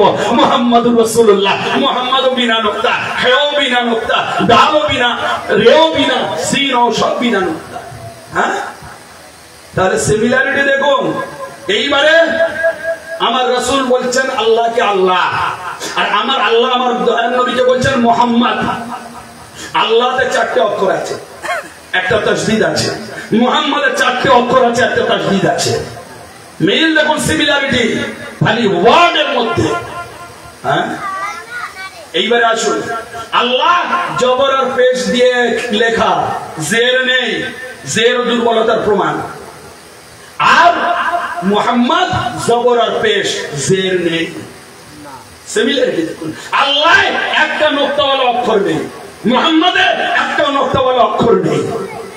হ্যাঁ, আর সিমিলারিটি তোমরা বলো আমরা আল্লাহর সাথে নবীকে মিলিয়ে দিচ্ছি, নবীর জিকির করে করে আমরা শিরক করছি। আরে কাম্বা, আমরা নবীকে তো চিনি না, চিনতামই না, জানতামই না। আল্লাহ পাক দয়া করে তার এই মাহবুব পাককে আমাদের চিনি, আমাদের নবী করে পাঠিয়েছেন। এটাই তো আমাদের সৌভাগ্য। আমরা কি চিনতাম, আমরা কি জানতাম? যদি আল্লাহ পাক দয়ার নবীকে দুনিয়া না পাঠিয়ে বলতেন মুহাম্মাদুর রাসূলুল্লাহ, আমার মুহাম্মদ তোমাদের মধ্যে গিয়েছেন, উনি হচ্ছেন রাসূল, হ্যাঁ, তাহলে আল্লাহ কত বড় ইহসান করেছেন। আল্লাহ স্বয়ং বলেছেন লাকাদ মান্নাল্লাহু আলাল মুমিনিনা ইয বাআসা ফীহিম রাসূলা, আমি আমার নবীকে মুমিনদের মধ্যে পাঠিয়ে তাদের উপরে ইহসান উপকার করেছি। হ্যাঁ, ইহসান করেছেন আল্লাহ। তো যাই হোক, সেই ঘটনা ফের পরে আসবো। এবার নূরের ঘটনায় আসো। হযরতে মা হাওয়া ও আদমের বিবাহ সম্পন্ন হলো, বৈধ হলো 20 বার দরুদ শরীফ পড়ে। বললে ইনশাআল্লাহ পরে বলে দেবো দলিল প্রমাণ সহ যে শয়তানকে ওই জায়গায় ফেলা হয়েছিল যেখান থেকে সব শয়তানি ফতোয়া বের হয়। সব হারাম হারাম হারাম হারাম, সব হারাম। সেই স্থানে শয়তানকে ফেলা হয়েছিল, একদম তাফসীরে জালালাইনের মধ্যে আছে। আল্লাহ বিরোধা কেন? এইবারে একদিন আল্লাহ কি করলেন, যে আমার আদমকে তো দুনিয়ায় কাঁদার জন্য পাঠাইনি, আদমকে তো পাঠিয়েছি। এবার আদম যদি বিবাহ শাদী আর ওনার সবকিছু বাদ দিয়ে, ঘর সংসার বাদ দিয়ে যদি সব কাঁদেন আল্লাহর কাছে, তাহলে হবে না কি করে সংসার? আল্লাহ পাক তাড়াতাড়ি কি করলেন, ফাতালাকা আদম মির রাব্বিহি কালিমা, আল্লাহ সাথে সাথে আদমকে একটু রাহনুমাই করলেন, ওনার দিলের মধ্যে কিছু বাক্য সহ, কালেমা কালেমা কালেমা এক বাক্য, কালেমা বহু বচন, কিছু বাক্য দান করলেন। এই বিষয়ে দুটো হাদিস আছে, দুটো হাদিস বলবো এই বাক্যগুলো কি এবং সেই কালেমাগুলো কি, তারপরে আদম কি করলেন। প্রথম হাদিস যেটা আছে তাফসীর দুররে মানসুর ইমাম জালালউদ্দিন সুয়ুতী লিখে দিয়েছেন, আর অন্যান্য কিতাবে হাদিসের আছে। কালেমাত আল্লাহ দান করলেন, সাথে সাথে হযরত আদম আলাইহিস সালাম দোয়ার জন্য হাত তুললেন। সেই বাক্যগুলোর নাম নিয়ে নিয়ে, সেই বাক্যগুলো কি আল্লাহ পাকের কাছে ফরিয়াদ করছেন। আল্লাহ, প্রথম বাক্য হচ্ছে মুহাম্মদ, দ্বিতীয় বাক্য হচ্ছে আলী, তৃতীয় বাক্য হচ্ছে ফাতেমা, চতুর্থ বাক্য হচ্ছে হাসান, পঞ্চম বাক্য হচ্ছে হুসাইন। এই 5 বাক্য পাঞ্জাতন পাকের ওসিলায় তুমি আমার দোয়া কবুল করে নাও। সুবহানাল্লাহ। দেখেন এই হাদিসটি हज़रत रसूल पाक सल्लल्लाहु अलैहि वसल्लम इरशाद कर रहे हैं, जब आदम अलैहिस्सलाम से खता का इर्तिकाब हो गया तो उन्होंने जनाब बारी तआला ने अर्ज किया कि मेरे परवरदिगार मैं आपसे बावस्ते मोहम्मद के दरखास्त करता हूँ कि मेरी मगफिरत ही कर दीजिए। जे हज़रत आदम एक बार अल्लाहर काছে আল্লাহ তোমার দয়ার নবী হুজুর পাকের ওসিলায়, এখানে পাঞ্জাতনের নাম নেই, তোমার দয়ার নবী হুজুর পাকের ওসিলায় তুমি আমাকে ক্ষমা করে দাও। ওসিলা নিচ্ছে, ওয়াস্তা নিচ্ছে কার? মুহাম্মদ রাসূলুল্লাহ। মুহাম্মদ রাসূলুল্লাহ সম্পর্কে কে হচ্ছেন? হযরত আদমের জাহিরি সূত্রে কে? বংশ দিক থেকে বাপ পিতা হচ্ছেন, আর রাসূল হচ্ছেন ওনার আওলাদ। কিন্তু বাতিনি দিকে পর্দার আড়ালে সেই যে 70 বছর পরে পরে একবার উঠতেন, সেই আড়ালে উনি হচ্ছেন আদমেরও পিতা, আদমেরও আদি। হ্যাঁ, এটা তাফসীরে জালালাইনে খাশিয়াত টিকায় লেখা আছে। যখন ছাত্র জীবনে পড়তাম আজ থেকে 30-40 বছর আগে, আপনার এটা লেখা আছে যে হযরতে আদম জাহিরি পিতা, প্রকাশ্য বাপ বংশ হিসেবে এসেছেন, কিন্তু আমার নবী হচ্ছেন আদি রুহানি পিতা। কারণ আমার নবী না হলে তো দুনিয়াই হতো না, সেই জন্য। তো এইবারে আসুন, তো अल्लाह ताला ने इरशाद फरमाया, आदम तुमने मोहम्मद को कैसे पहचाना? এইবারে যে আল্লাহর নবীর নাম নিলেন, তখন আল্লাহ পাক বলেন, আদম তুমি কেমন করে আমার নবীকে জানলে? কিভাবে চিনলে আমার নবীকে? এখনো জাহির করেনি। তখন अर्ज किया कि रब मैंने इस तरह पहचाना कि जब आपने मुझे अपने हाथ से पैदा किया और रूह फूकी तो मैंने सर उठाया तो अर्श के पाए पर लिखा देखा ला इलाहा इल्लल्लाह मुहम्मद रसूलुल्लाह। अल्लाह যখন তুমি আমার জান দান করলে, আমার রূহ দিলে আমার শরীরে, আমি জীবিত হয়ে গেলাম, দেখলাম আপনার আরশের উপরে লেখা লা ইলাহা ইল্লাল্লাহ মুহাম্মদ রাসূলুল্লাহ। তখন আমি বুঝে গিয়েছি যে লা ইলাহা ইল্লাল্লাহ হচ্ছে তুমি, তোমার জাত, আর মুহাম্মদ রাসূলুল্লাহ তিনি আর খোদা নাম, তোমার প্যারা বান্দা। তবেই তো ওনার নামটা আপনি আপনার নামের সাথে জুড়েছেন। সকল নবীর কলমা তার নবীর উম্মতরা পড়েছে। লা ইলাহা ইল্লাল্লাহ আদম সফিউল্লাহ, লা ইলাহা ইল্লাল্লাহ নূহ নজিউল্লাহ, লা ইলাহা ইল্লাল্লাহ ইব্রাহিম খলিলুল্লাহ। উম্মতের কলমা এটা।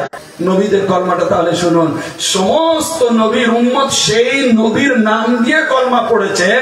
আর 1,23,999 জন নবী তারা একটা কলমা পড়েছেন, সেটা হচ্ছে লা ইলাহা ইল্লাল্লাহ মুহাম্মাদুর রাসূলুল্লাহ সাল্লাল্লাহু আলাইহি ওয়াসাল্লাম। মুহাম্মাদুর রাসূলুল্লাহ কলমা পড়েছেন সমস্ত নবী। এইবারে আসে যে আমি তো দেখালাম ওই আরশে রয়েছে, তখন আল্লাহ রাব্বুল আলামিন বলছেন যে শোনো হে আদম, তুমি সবেন মনে রাখবেন। এইবার আল্লাহ পাক কি বলছেন যে শোনো आदम, अगर मोहम्मद ना होते तो मैं तुमको भी पैदा ना करता। পরিষ্কার। এইবার আসুন তো দেখি এই কলেমার ওসিলা দিয়ে কার দোয়া কবুল হচ্ছে সর্বপ্রথম? বাবা জোরে বলেন, বাবা আদমের। বাবা আদম আমাদের দিচ্ছেন দোয়াটা, তবে গ্রান্টেড হচ্ছে। আর আল্লাহ কি বলছেন, যদি মোহাম্মদ না হতেন আমি তোমার তৈরি করতাম না আদম। তাহলে এইবারে আজ আপনারা ফলো করেছেন, মসজিদে মসজিদে যারা নামাজ পড়েন, বিভিন্ন ইমামদের পিছনে যারা নামাজ পড়েন, এই বেরহমা থেকে কোত্থেকে এলো? তাহলে আজ হযরতে আদম, আমি বেরহমতের মুনকিরও নই, কিন্তু আমার বাবা আদমকে তরিকাটা দেখিয়েছে, সেটা তুমি নেবে, সেই তরিকাই চলে। হেদেনা সিরাতাল মুস্তাকিম মুহাম্মদুর রাসূলুল্লাহ। আজ আমাদের কলমা উঠে গিয়েছে, এই মৌলবীরা তুলে দিয়েছে। তাহলে ভাই, একজন পিতার 2 রকম সন্তান হয়। কয়রকম হয়? 2 রকম। কেমন? একটা যে পিতার কাজ কার্যের উপরে, মতের উপরে চলে, আর একটা পিতার কাজ কার্য মতের বাইরে চলে। তাহলে যে চলে তাকে কি বলা হয়? সে ভালো ছেলে, লায়ক সন্তান। আর যে না চলে সে কি? নালায়ক সন্তান না? খারাপ ছেলে না, বাপের বিরুদ্ধচারী নয়? তাহলে এই মসলায় আমরা দেখতে পাচ্ছি হযরত আদমেরও দুই রকম ছেলে, একটা লায়েক ছেলে, লায়েক সন্তান, আর একটা হচ্ছে নালায়েক সন্তান। তার লায়েক সন্তানকে যে বাপের বলে দেওয়া রুল মেনটেন করেছে, তাহলে তারা কারা? বাপ বলেছে লা ইলাহা ইল্লাল্লাহু মুহাম্মাদুর রাসূলুল্লাহ, আর যারা যারা মুনাজাতে 5 ওয়াক্ত নামাজে কবর জিয়ারতে ফাতিহা পড়তে চলতে ফিরতে বাপকে লা ইলাহা ইল্লাল্লাহ মুহাম্মাদুর রাসূলুল্লাহ পড়ে, বুঝে নেবেন এরাই হচ্ছে লায়েক ছেলে, সুবহানাল্লাহ, আদমের যোগ্য ছেলে এরা। আর যারা লা ইলাহা ইল্লাল্লাহ বাদ দেয় তারা ছেলে, অবশ্যই ছেলে, কিন্তু নাটা লাগিয়ে দেবে নালায়েক ছেলে। হ্যাঁ, আল্লাহ পাক আদমকে বলছেন যে আদম, যদি আমার রসুল না হতেন তোমাকেও তৈরি করতাম না। লিখছেন কে? লিখছেন আপনার আশরাফ আলী থানভী সাহেব নিজের কেতাবের মধ্যে, আমাদের কেতাব নয়। ওনার কেতাবে এই 2 ঘন্টা চলে যাচ্ছে। হ্যাঁ, এইবারে দয়ার নবী পাক সাল্লাল্লাহু তাআলা আলাইহি ওয়া আলিহি ওয়া সাল্লাম পাক, আসুন হুজুর পাক সাল্লাল্লাহু তাআলা আলাইহি ওয়া আলিহি ওয়া সাল্লাম পাকের এইবারে কিছু আরো ঘটনা এই কিতাব থেকে আপনাদের আমি বলে যাব, যেগুলো আপনাদের জন্য খুব জরুরি হবে। দেখুন, এরা বলে আমরা মিলাদ যে পালন করি, মিলাদ মানে আল্লাহর নবী পাকের জন্ম বৃত্তান্ত। মিলাদ মানে জন্ম, আর বায়ানুল মিলাদ মানে জন্ম বৃত্তান্ত বলা। আমরা মিলাদ আলোচনা করি মানে নবী পাকের জন্ম, কেমন এলেন, কোন বংশে এলেন, কি রূপ এলেন, কিভাবে এলেন, ইত্যাদি। তা সেইটা হাদিসে আছে কিনা দেখুন। আশরাফ আলী থানভী সাহেব লিখছেন মিশকাত এবং তিরমিজির হাদিস, যে হযরত আব্বাস সুমরবিয়া ইরশাদ ফরমায়া, রাসূল पाक ने फरमाया कि मैं मोहम्मद इब्न अब्दुल्लाह हूं, मोहम्मद अब्दुल्लाह के बेटा हूं और अब्दुल मुत्तलिब का पोता। अल्लाह ताला ने जो मखलूक पैदा किया तो मुझको अच्छे घरों में बनाया, यानी इंसान बनाया। सुनो हादिस शरीफ, এই কিতাবের 18 পৃষ্ঠায় নবী পাক নিজের মিলাদ শরীফ বংশ তালিকা নিজেই বর্ণনা করছেন। হ্যাঁ, নেই মানে হাদিস, আর আমরা তো সেটাই করি। আল্লাহর নবী বলছেন, শোনো আমি তোমাদের বলছি, আল্লাহ সর্বপ্রথম এই মখলুককে 2 ভাগে ভাগ করলেন। ভাগ করার পরে সব থেকে ভালো অংশে আমাকে রাখলেন। তারপরে তার মধ্যে 2 ভাগ ভাগ করলেন, ভালো ঘর ও গোত্রে আমাকে রাখলেন। তার মানে আল্লাহ মখলুকের মধ্যে সর্বশ্রেষ্ঠ মখলুক আমাকে মানুষের মধ্যে রাখলেন। তারপরে গোত্র কবিলা, আপনার কোরেশের থেকে হাশিমের থেকে আমাকে সর্বশ্রেষ্ঠ আব্দুল মুত্তালিবের বংশে আমাকে আল্লাহ দুনিয়ার বুকে পাঠিয়েছে। হ্যাঁ, এটাই তো বংশলতিকা, এটাই তো মিলাদুন নবী বয়ান। আল্লাহ নবী পাক তো সহিহ মিশকাত শরীফ ও তিরমিজি শরীফের হাদিস শরীফ এটি। এইবারে হযরত আদম আলাইহিস সালাতু ওয়াস তাসলিম পাক থেকে নিয়ে আমার নবী পাক সাল্লাল্লাহু তাআলা আলাইহি ওয়া সাল্লাম পাক অবধি আল্লাহ নবী বলছেন, আমার যে নূর চলে আসছে আদম থেকে, আল্লাহ পাক যখন দুনিয়ার বুকে আদমকে পাঠালেন তখন নবী মুস্তাফা সেই নূর আল্লাহ রাব্বুল আলামিন ওনার পেশানিতে দান করলেন। এবং যখন আদম দুনিয়ার বুকে এলেন, উনি মা হওয়ার সাথে এইবারে ওনার যে আওলাদ গুলো হতে থাকলো, যে আওলাদ হয়েছিল, সেই আওলাদের যারা নেক এই নূর বহনকারী হবে, যেমন শীষ, যেমন ইদ্রিস, এনাদের মধ্যে সেই সব ছেলে নূর পাবে না। ওই সিলসিলায় যে সব থেকে নেক হবেন পুরুষ ও নারী, তার থেকে এই নূর চলে আসবে। আর হযরত আদম বলে দিতেন, যার মধ্যে যে ছেলের মধ্যে নবী পাকের এই নূরটা চলে যেত, এই শেষ, তোমার মধ্যে শেষ নবীর নূর আছে, খবরদার তুমি কখনো কোনো অন্যায় কাজ করবে না, বিপদে পড়লে ওনার ওসিলা দিয়ে দোয়া চাইবে। এইভাবে হযরত ইব্রাহিম আলাইহিস সালামের তবেই তো ঠান্ডা হবে আগুন। হযরত ইসমাঈল আলাইহিস সালামের ওই নূর ছিল, ইসহাক পাইনি। আপনার ইব্রাহিমের 2 জন শাহজাদা, একজন ইসহাক, একজন ইসমাঈল। ইসমাঈল নবী আমার নবীর নূরটা পেলেন, ইসহাক নবী উনি বনি ইসরাইলের নবী হয়ে গেলেন। বনি ইসরাইলের মেয়ে, ওনার থেকে বনি ইসরাইলের হাজার হাজার নবী আমিনা লাভ করেন। আর তারপরে 570 খ্রিস্টাব্দে 12 রবিউল আউয়াল শরীফ দুনিয়ার বুকে ওই নূরের আবির্ভাব হয়। কোন এর মধ্যে কুফর নেই, শিরক নেই, জিনা নেই, গুনাহ নেই, কিছু নেই, পাক পবিত্র। কিন্তু আজ কিছু ননসেন্স মৌলবি তারা কি বলছে, নবীর আব্বা আম্মা কাফের ছিলেন। চিন্তা করতে পারছেন? নবীর আব্বা আম্মা কাফের, আর মৌলবীর 14 গোষ্ঠী যে নবীর কলমা পড়েছে বলে ও মনে করে ওর বাবা 14 গোষ্ঠী মুমিন মুসলমান, ওর 14 গোষ্ঠী নবীর জান্নাতে যাবে, আর নবীর বাবা জাহান্নামে যাবে। মৌলবী এরা, এদের থেকে বড় জাহান্নামে আর কেউ নেই বলে গেলাম। হযরত ইমাম জালালউদ্দিন সুয়ুতী রাহিমাহুল্লাহ আলাইহি, আল্লাহর নবী ওনার আব্বা আম্মা যে জান্নাতে তার উপরে কিতাব লিখেছে, তার উপরে হযরত মাওলানা আলী মুশকিল কুশা পাকের আব্বার ব্যাপারে ও বলে হযরত আবু তালিব কাফের। নাউযুবিল্লাহ। সমস্ত বলে বুখারী শরীফের হাদিস, সেই হাদিসের মানে যোগ্যতা আপনার বলছি, যিনি মুসাইয়্যিব হযরত জিবরিল আমিনের দৃষ্টিতে দেখেন, হযরত জিবরিল আমিন রাসূল পাককে কি বলেছেন শুনুন। আসলে খানদি লিখে যাচ্ছে, কি লিখছেন হযরত রাসূল পাককে, হযরত আয়েশা থেকে রওয়ায়াত যে রাসূল পাক সাল্লাল্লাহু আলাইহি ওয়াসাল্লাম इरशाद করেছেন, जिब्रील अमीन বলেছেন कि मैं तमाम मशारिक और मगारिब में फिरा, सब मैंने कहा या रसूल अल्लाह, जो हुजूर আমি জিবরাইল, আমি সমস্ত নবীর কাছে গিয়েছি, আমি পূর্ব থেকে পশ্চিম উত্তর থেকে দক্ষিণ সমস্ত জায়গায় রন্ধ্র রন্ধ্র দুনিয়ার আমি গিয়েছি, আর সবকে আমি দেখেছি। কিন্তু হে হাবিব, হে দয়ার নবী, বিশ্ব নবী, জগৎগুরু মুহাম্মদ মুস্তাফা আলাইহি ওয়াসাল্লাম, তিনি তাহলে কি বোঝা গেল? সর্বশ্রেষ্ঠ মহা রাসূল, তিনি হচ্ছেন আমাদের দয়ার নবী। আর এরা বলে কেন নবী আমাদের মতো মানুষ? কেন না? আমরা খাই নবী খাই, আমরা ঘুমাই নবী ঘুমায়, আমরা হাটে বাজারে যাই নবী হাটে বাজারে যায়, সেই জন্য নবী আর আমরা বরাবরই কি করে হয়? তোমার খাওয়া দাওয়া চলাফেরা নবীর খাওয়া দাওয়া চলাফেরা এক, তোমার হাটে বাজারে যাওয়া নবীর হাটে বাজারে যাওয়া এক, নবীর ঘুমানো তোমার ঘুমানো এক। আমরা ঘুমাই, নিদ্রা এলে ঘুমিয়ে পড়লে সেই নিদ্রায় ওযু ভেঙে যায় কিনা ভাই? ঘুমালে নাক ডাকাচ্ছেন, আপনার ভেঙে যাবে নি, আপনার ওযু ভাঙবে কিনা, এটা মশলা। এবারে যদি নামাজ পড়েন সুন্দর করে উঠে ওযু করে নামাজ পড়তে হবে। ওযু আপনার ওযু ছাড়া নামাজ হবে না, ওযু এবার ফরজ আপনার। কেন আপনি নাক ডাকে ঘুমাচ্ছেন? তাহলে কি বোঝা গেল?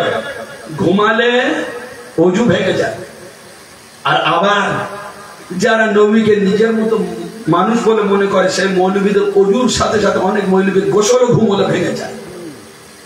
ইশারায় বলে যাচ্ছে গোসলও ঘুমলে ভেঙে যায় থাকে। কিন্তু আমার নবীর যারা বলছে আমাদের মতো নবী ঘুমায় আমরা ঘুমাই, নবীর ঘুমটা একটু দেখো। বুখারী শরীফে আছে আমরা ঘুমালে ওযু করে নামাজ পড়তে যেতে হবে, রাসূল ঘুমালে ওনার ওযু ভাঙে না, ওই ঘুম থেকে উঠে উনি নামাজ পড়িয়ে দিতে পারেন। সুবহানাল্লাহ। হাদিস শরীফে একদিন সাহাবা জিজ্ঞাসা, হুজুর আপনি তো ঘুমিয়েছিলেন, ওযু করলেন না, নামাজ পড়াচ্ছেন। বুখারী শরীফের হাদিস। তখন হুজুর বললেন, তানামু আইনাই ওয়ালা ইয়ানামু কলবি। আরে শোনো, আমি যখন ঘুমাই আমার চোখ দুটো ঘুমায়, আমার কলব ঘুমায় না, আমার কলব জেগে থাকে। এই জন্য এসেছে রাসূলদের ঘুমন্ত অবস্থায় যদি ওহী নাজিল হয় সেটা গ্রহণীয়, শয়তান আসতে পারে না। তাহলে এবার আপনি কি করেছেন? নবী আর আমরা আল্লাহ নবী হুজুরে পাক সাল্লাল্লাহু আলাইহি ওয়াসাল্লাম পাকের উপর কয় ওয়াক্তের নামাজ ফরজ ছিল বলতে পারবেন? কয় ওয়াক্তের? আমাদের কয় ওয়াক্ত? মৌলবীদের উপর কয় ওয়াক্ত? 5। রাসূল পাকের উপরে জি 6 ওয়াক্ত। এই 6 ওয়াক্ত কেন হলো? মৌলবী তোমার উপরে তো ফরজ নেই, তা 6 ওয়াক্ত ফরজ। তো আল্লাহর নবী হুজুর পাক সাল্লাল্লাহু আলাইহি ওয়াসাল্লামের এই 5 ওয়াক্তের সাথে সাথে তাহাজ্জুদটাও ছিল। আর তুমি মৌলবী ওই নবীর মতো মনে করে কই তুমি তো পড়ো না, দাউদ বাড়ি খেয়ে এসে নাক ডাকে ঘুমিয়ে নাও, তোমার ফজর আজানও কাজা হয়ে যায়, মুক্তা দিয়েছে দরজা ধাক্কা মেরে তোলে, কই হুজুর ওঠেন, আজান দেন ওঠেন। আর তুমি বলছি কেন নবী আমাদের মতো মানুষ? এট এ টাইম কোন মুসলমান কটা বিবাহ করতে পারে? এট এ টাইম কটা স্ত্রী রাখতে পারে? 4। কিন্তু নবী পাক সাল্লাল্লাহু আলাইহি ওয়াসাল্লামের কোন লিমিট কোরআনে বলা নেই। তাহলে নবী আমাদের মতো কোথায় হলেন? হ্যাঁ, আজ দয়ার নবী হুজুরে পাক সাল্লাল্লাহু আলাইহি ওয়াসাল্লামের একটা আমরা মৌলবীরা মুসলমানরা আমরা যাকাত সাদকা সব খেতে পারি খাই। সেই জন্য মৌলবীরা আপনাদের তো যাকাত যখন রোজার সময় হয় ধানের ওষুধ যাকাত সাদকা নিতে আসে কিনা? খায়। কিন্তু নবী ও নবীর ঘরানার জন্য আহলে বাইত পাকের জন্য এই যাকাত এই সাদকা এগুলো সম্পূর্ণ হারাম। আবার বলো নবী আমাদের মতো মানুষ। তুমি যাকাতখোর মৌলবী, তুমি সাদকাখোর মৌলবী। আর যাকাত আর সাদকাটা কি? মানুষের সম্পদের মালের নোংরা ওইটা পার করলে তবে পাপ হয়। হ্যাঁ, যতক্ষণ আপনি যাকাত দিচ্ছেন আপনার মাল পাক নয়। তাহলে ওইটা আমরা খেয়ে এইবারে মেম্বারে উঠে বড় কথা বলছেন নবী আমাদের মতো মানুষ। হ্যাঁ, কোন হুঁশ আছে তোমার? কার সাথে কি বলছো? নবী এখানে আসার আগে লক্ষ কোটি কোটি কোটি কোটি বছর আগে আল্লাহ ওনার নূর তৈরি করেছেন। আর তুমি কি? তুমি তো নোংরা পানি দিয়ে দুনিয়ায় এসছো, নবী তো নূর দিয়ে দুনিয়ায় এসছে। হ্যাঁ, কি মনে করছো? তুমি যখন নবী আর তুমি মানুষ, তাহলে আল্লাহর বলো না আল্লাহ নবীও চলাফেরা হাঁটা করতেন, আমরাও হাঁটা বাজার বিয়ে শাদী করি, নবীও করতেন। তা নবীর উপরে 30 পারা কোরআন নাজিল হয়েছে, আমার অন্তত 30টা পাতা কোরআন দাও। আচ্ছা, কোন মৌলবীর উপরে এসছে? একটা পাতা একটা আয়াত আসেনি কেন? নবীর উপরে এলো কেন? একটার পর একটা যদি এর উদাহরণ দিতে চায় কেটে যাবে। চলুন তো দেখি মিলাদুন নবী আজ আমরা যে পালন করি, হযরতে আব্দুল হক মুহাদ্দিস দেলভী সাহেবের লেখা 400 বছর পুরানো লেখকেরই, আমাদের আহলে সুন্নাত ওয়াল জামাতের লেখক, ভারতের বুকে 400 বছর মুহাদ্দিস, লক্ষ লক্ষ হাদিস তার মুখস্থ ছিল। ভারতের বুকে হাদিস প্রচারক আরেকজন আছেন, সে কেতাব আছে বলছি। ইনি বলছেন যে শোনো, মিলাদুন নবী আমরা লাইলাতুল কদর, শবে বরাত, রোজা, রমজান এগুলো তো পেয়েছি খুব বরকতের জিনিস, কিন্তু এই শবে কদর কেন পেলাম? নবীর উম্মত হলে বলে। আর এই শবে কদর নবী এসছেন বলে আল্লাহ পাক দান করেছেন আমাদের উম্মতকে। তা সুতরাং বলছেন এই শবে কদর, শবে বরাত এগুলো তো নবী এলেন বলে পেলাম। তাহলে নবী আসার কারণে এই জিনিসগুলো পেয়ে এর মর্যাদা যদি এত হয়, তাহলে স্বয়ং নবী যেদিন এসছেন তার মর্যাদা কত হবে এবার চিন্তা করো। ইনি বলছেন যে শবে কদরের থেকেও মিলাদুন নবীর মর্যাদা আরো বেশি। কেন? মিলাদুন নবী যদি না হতো শবে কদর হতো না। বুঝে যাচ্ছে কথাগুলো? হ্যাঁ, আজ আমাদের সমস্ত আশিকানরা, সে কাদরি বলো, চিশতি বলুন, যারা আমরা সুন্নাতুল জামাত, হানাফি, শাফি বলো, কি করি? যে মিলাদুন নবী আসে কি সুন্দর লাইটিং করি, গ্রামে গ্রামে পতাকা ঝান্ডা লাগায়, মসজিদ সাজায়, খানকা সাজায়, হ্যাঁ, পীরের আস্তানা সাজায়, মাজার সাজায়। কিন্তু অনেক জায়গায় দেখবেন ওরা সাজায় না, অনেক মসজিদ সাজায় না, অনেক মাদ্রাসা সাজায় না। কেন ভাই? এই দুটো পরিষ্কার হয়ে গেল আজ, যে বোঝা যাচ্ছে ওরা মিলাদুন নবীটাকে হারাম মনে করে, সেই জন্য সাজাই। আর আমরা মিলাদুন নবীকে খালি জায়েজ নয়, নাজাতের ওসিলা বলে মনে করি, সেই জন্য আমরা এইবারে আসুন তো দেখি, আমরা ঝান্ডা যে লাগাই, হ্যাঁ, আজ আপনি 1000 ঝান্ডা লাগান, সেরেক বলবে না। 15 আগস্ট চলে গেল, ঘরে ঝান্ডা লাগালেন, গাড়িতে ঝান্ডা লাগালেন, যারা নবীর ঝান্ডা, মুহররমের ঝান্ডাকে হারাম বলে না, তারা দেখবেন আমাদের দেশীয় ঝান্ডা খুব গাড়িতে লাগায়, বাচ্চার হাতে দেয়, বাড়িতে লাগায়, দোকানে লাগায়। আচ্ছা ঠিক আছে, লাগাক, এটা দেশত্ববোধ লাগানো আমাদের জরুরি। কিন্তু ভাই আরেকটা ঝান্ডা আছে, পার্টির ঝান্ডা। পার্টির ঝান্ডা যে যা পার্টি করে, সেই পার্টি সেই এলাকায়, সেই বাড়িতে, সেই গাড়িতে, সেই দোকানে মেরে দেয়। কিন্তু আজ পর্যন্ত মৌলবীদের মেম্বারে উঠে বলতে শুনেছেন যে খবরদার কোন ঝান্ডা লাগাবেন না, পার্টির ঝান্ডা মারা সেরে হারাম, বেদাত কোন মৌলবী বলেছে? বলেনি। কিন্তু নবী পাকের যখন নিশান, যখন ঝান্ডা, যখন লাইটিং করা হয়, তখন বলে কিনা ওগুলো করা যাবে না। জোরে না বললেও কানে কানে বলে দেয়। আজ এই লোটা কম্বল নিয়ে যারা ঘুরছে ওই মসজিদে গিয়ে বলে দেয় কানে কানে, খবরদার এগুলো করা যাবে না, এগুলো হারাম, বেদাত। সাহাবারা করেননি, নবী করেননি। আরে শোনো, স্বয়ং আল্লাহ জিবরাইলকে দিয়ে করিয়েছেন। এই লাইটিং কি? হযরত আমেনা আলাইহিস সালাতু তাসলিম পাক, আমার নবী পাকের আম্মা জি হুজুর, ওনার যে ধরুনি ছিলেন, নবী পাক দুনিয়া আসছেন, উনি সাহাবিয়া, উনি বলছেন আমি কি দেখলাম, নবী পাক দুনিয়ায় আসবেন, ওই মুহূর্তে দেখতে পাচ্ছি আমিনার ঘরের উপরে আসমানের তারকা নক্ষত্র সব নেমে পড়েছে। এত লাইটিং হচ্ছে যে মনে হচ্ছে ওগুলো ভেঙে আমার উপরে পড়বে, এত লাইটিং। দুনিয়ার নয়, আসমানের লাইটিং, পুরো আমিনার ঘর আলোয় আলোকিত। মা আমিনা কি বলছে? এই আপনার এই কিতাবেই আছে, সব কিতাব না নিয়ে সেই কিতাবটা আনলেই একটা মিলাদ আমার কভার হয়ে যেত। এই কিতাবেই আছে। আসলে থানভী লিখছেন যে মা আমিনা দেখলেন ওনার থেকে একটা নূর বের হলো, সেই নূরে তিনি কি দেখতে পেলেন? পারস্য এবং আপনার মুলকে শামের উজালা হয়ে গেল প্রাসাদ গুলো দেখতে পেলেন, ঘোড়া উট দেখতে পেলেন, সেই নূরের ঝলকানি। নূর একেবারে চারিদিকে পরিপূর্ণ। কোন নূর? এ দুনিয়ার লাইটিং নয়, আল্লাহ খোদ জান্নাতি লাইটিং। হ্যাঁ, তাহলে আল্লাহ দেখছেন তো আমার মাহবুব যখন যাচ্ছে, কেউ লাইটিং করার নেই, আমার দায়িত্ব করতে হবে। ফেরেশতা তোমাদের ডিউটি, তোমরা সমস্ত লাইটিং করবে। মা আমেনা আমেনার আমার রাসূলের আম্মা হুজুর যখন আমার রাসূলের পাককে জন্ম দেবে, তখন যেন চারিদিকে লাইটিং হয়ে যায়। হ্যাঁ, হযরতে হালিমা সাদিয়া কি বলছেন? বলে যখন আমি নিয়ে গেলাম আমার নবী পাককে, যখন দুগ্ধ পান করাই, কখনো কখনো আপনার বাতি, কূপের বাতি তেলের নিভে যায়, সারা রাত আমার ঘরে আলো জ্বলতো।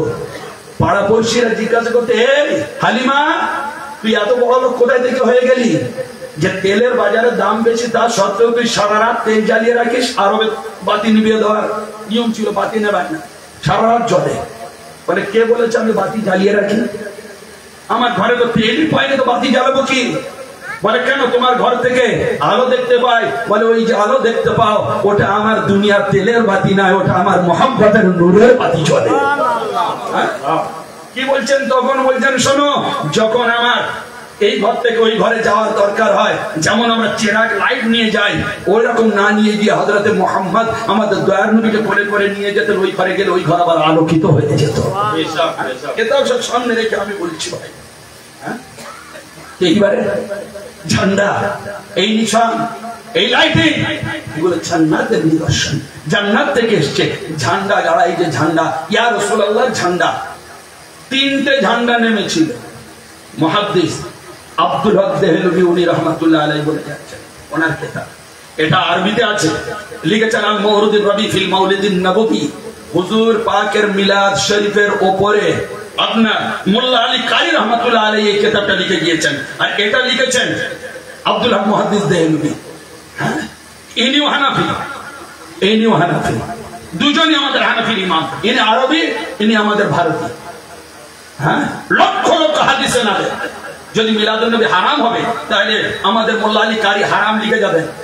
এটা আরবি তো রয়েছে, নেটে পাওয়া যায়। এটা বাংলা, আমার হুজুর যখন বাংলাদেশে পাঠিয়েছিলেন তখন ওখান থেকে গিয়ে নিয়ে এসেছিলাম। হ্যাঁ, পাওয়া যায়। এইবারে ইনি আব্দুল হক মুহাদ্দিস দেহলভী বলছেন, রুহুল বায়ানের মধ্যে, তাফসীর রুহুল বায়ানের মধ্যে লেখা আছে, যখন দয়ার নবী দুনিয়ার বুকে পদার্পণ করছেন, আল্লাহ হুকুম দিলেন, হে জিবরাইল চলে যাও, তিনটে ঝান্ডা নাও জান্নাত থেকে, তিনটে ঝান্ডা নিয়ে নেমে যাও। সেই তিনটে ঝান্ডা নিয়ে হযরতে জিবরিল নামলেন। প্রথম ঝান্ডা দিলেন একেবারে পশ্চিমে, দ্বিতীয় ঝান্ডা দিলেন একেবারে দুনিয়ার শেষ সীমানা পূর্বে, তৃতীয় ঝান্ডা দিলেন আপনার একেবারে কাবা শরীফ যেখানে একদম মিডিল পয়েন্টের মাঝখানে, তাহলে পূর্ব পশ্চিম আর মিডিল, এই তিনটে ঝান্ডা লাগিয়ে দিলেন আমার নবী যেদিন বেলাদত শরীফ হলো। ঝান্ডা দেওয়ার মানেটা কি? যেখানে যে ঝান্ডাটা আছে সেইটা সেই জায়গার পার্টি, তাই না? সেই জায়গাটা সেই পার্টি হিসাবে, সেই পার্টি সেই জায়গায় যেখানে ঝান্ডা আছে। আল্লাহর নবী ঝান্ডা দিয়ে কি বোঝালেন হযরত জিবরাইল, যে দুনিয়ায় যত ঝান্ডা আছে সব ঝান্ডার নত শিকার হয়ে গিয়েছে, এখন রাসূল পাকের ঝান্ডার রাজত্ব চলবে পৃথিবীর বুকে। বেশক বেশক, নারায়ে তাকবীর, নারায়ে রিসালাত, নারায়ে রিসালাত, জশ্ন ঈদ মিলাদুন নবী, নারায়ে তাকবীর। এইবারে আসুন, মিলাদুন নবী করা জায়েজ কিনা যেটা বলেছি আমি 3-4টা আয়াত পড়েছি, আমি তো একটাই আয়াতের উপর এখন চলছি।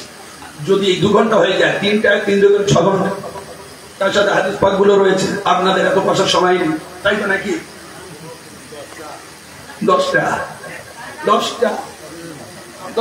10টার বাইরে আর যাওয়া যাবে না। শোনে আল্লাহ যদি চাই তো কখন ফের আলোচনা হবে। 10টা অব্দি শুনুন, এইটাই যদি হজম করতে পারেন অনেক ডেথ হয়ে গেল। তো এখানে যদি অত সময় নিয়ে এবারে বলি এখানে না করুক, খোদা আপনাদের হায়াত দরাজ করুক। তো এইবারে কি হলো, অনেক সময় যেহেতু বর্ণনা করতে গেলে লাগে, অল্প এতে হয় না আলোচনা। এইবারে শুনুন, শর্টে বলছি। আল্লাহ নবী সাল্লাল্লাহু তাআলা আলাইহি ওয়া সাল্লাম পাকের মিলাদুন নবীর উপরে দলিল। এই কিতাবটি লিখেছেন পৃথিবীর বিখ্যাত মুহাদ্দিস আব্দুল্লাহ মুহাদ্দিস দেহলভির পরে আপনার 2 থেকে 250 বছর এরকম পুরানো হবে না। ভারতের যত আলেম, ভারত, পাকিস্তান, বাংলাদেশ যত আলেম আমরা এখন অব্দি পাস করছি এবং কিয়ামত অব্দি পাস করবে এই ভারত বাংলাদেশ, তাদের যখন হাদিস পড়াতেন ওস্তাদরা, আমাদের পীরানে তরিকতের যে বংশ, আমরা কি করি, রাসূল পাক থেকে আস্তে আস্তে সিলসিলা ওনার বংশ হতে হতে হতে আমাদের মুর্শিদ অব্দি। সেই যখন হাদিস পড়ানো হয় আমাদের ওই সনদ আমাদের ওস্তাদ বলে দিতেন। এই মাদ্রাসার যে সিলেবাস, এইবার আসুন, ইনি নিজে তাহলে এত বড় হাদিস মুহাদ্দিস, হাদিস লেখনে ওয়ালা, ভারতের বুকে প্রচারকারী, বুখারী মুসলিম ইনি নিয়ে প্রচার করেছে। ইনি কি বলছেন জানেন? এরা দেখা জিনিস, এরা বলে কিনা আরবে হয় মিলাদ, আরবে হয় না, মক্কায় হয় না, তোমরা এই গ্রামে গ্রামে মসজিদেই আছে। এই কিতাবের মধ্যে কি লেখা আছে দেখুন, এই কিতাবের মধ্যে লেখা আছে قبل ذلك بمكة المعظمة في مولد النبي صلى الله عليه وسلم في يوم ولادته والناس يصلون على النبي إلى آخر البيان। কি বলছেন শুনুন, সব পড়বো তো 10টা পার হয়ে যাবে। উনি বলছেন আমি মক্কা শরীফে হাজির আছি, শাহ ওলিউল্লাহ মুহাদ্দিস থেকে নূর উঠছে আর নামছে। কোথায় ওটা? কোথায় বুঝলেন না? কোথায়? মক্কা শরীফে। কে দেখছেন? শাহ ওলিউল্লাহ মুহাদ্দিস দেহলভী দেখছেন, আমাদের সবার ওস্তাদের ওস্তাদ হাদিসে, তিনি দেখছেন। দেওবন্দিদের ওস্তাদ, আমাদের ওস্তাদ, সবার ওস্তাদ, তিনি দেখছেন, বলছেন আমি দেখছি নূর উঠছে। করে পেলাম আল্লাহর যে ফেরেশতারা নির্দিষ্ট আছে, সেই ফেরেশতা নূরি মাখলুক, ওরা উপর থেকে নিচে নামছে ওই জায়গায়, আর রহমত এখান থেকে উপরে ওঠা নামা করছে। এই জন্য দুটোই রহমত, আল্লাহর রহমত আর ফেরেশতাদের রহমত, এই রহমত মিলে ওই জায়গায় দলিল। আমাদের দলিল এই সমস্ত বুজুর্গানে দিনদের কওল যে আমরা ওখানে দেখেছি, পুরানো জামানার কথা। হ্যাঁ, তাহলে আমরা পুরানো জামানা মানবো না? চলেন, এটা হচ্ছে শাহ ওলিউল্লাহ মুহাদ্দিস দেহলভির কিতাব 80 পৃষ্ঠা ফয়জুল হারমাইন বলে গেলাম। এইবার আসলে ঘরের খবর নেই। আপনার দেওবন্দি তাবলীগী জামাত এরা মিলাদুন নবী করে না, করে না, হারাম বেদাত। আকীদার দিক থেকে ও বিশ্বাসের দিক থেকে, মাদ্রাসার দিক থেকে ওনাদের সবার কারোর পীর, আবার দাদা পীর, তার লেখা হচ্ছে এই কিতাব।